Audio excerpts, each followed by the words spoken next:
Masao Adachi and a handful of other filmmakers and critics in 1969 elaborated this idea of a landscape theory through which you could turn the camera towards the landscape and understand the social and political constructs that may help explain human behavior. In this particular case, it was the events of a serial killing.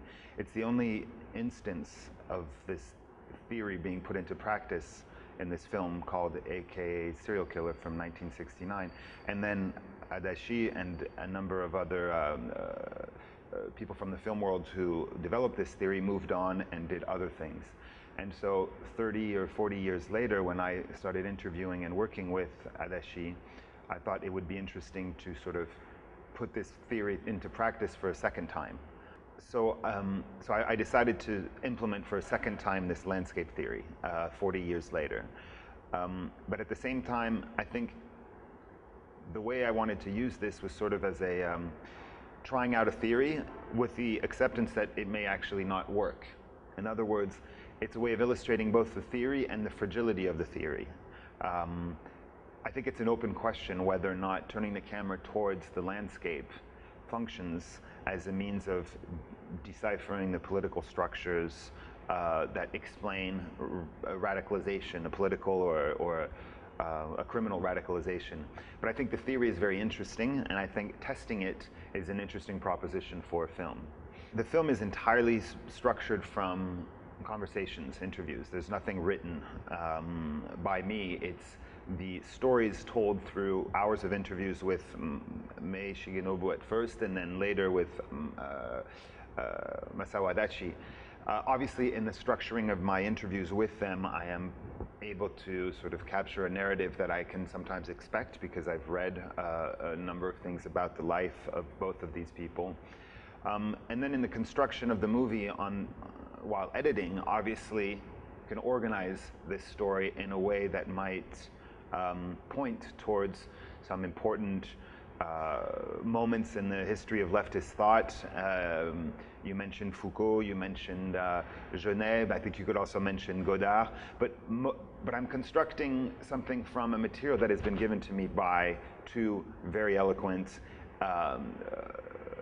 characters, and also two characters who are very conscious of the way in which, who are very good storytellers, and who are very conscious of some of these constructs. So I think at the end of my film, when Masao Adachi discusses the question of here and elsewhere, and there's this, throughout the entire duration of my film, there's sort of this question of here and elsewhere, of the here and elsewhere historically in terms of time, here and elsewhere in terms of place between Japan and Lebanon.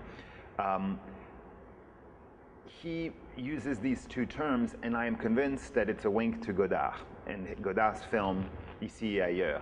At the same time, he's positioning himself in a radically different place than Godard, who comes back 3 years after having filmed in Beirut and sort of makes a very self-critical film about the material that he shot there with Gorin in '71, whereas Adachi has essentially done the opposite. He's radicalized, and he's gone sort of moved away from film for this period.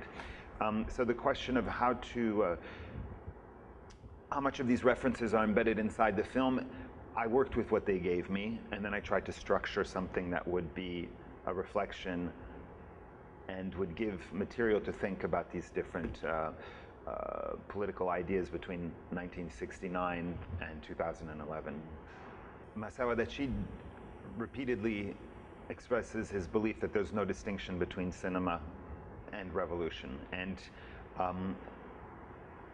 when I approached the interview with him, to me there was naturally this idea of a distinction. Perhaps it's a generational predisposition to imagine that you are either making films or you are making revolution.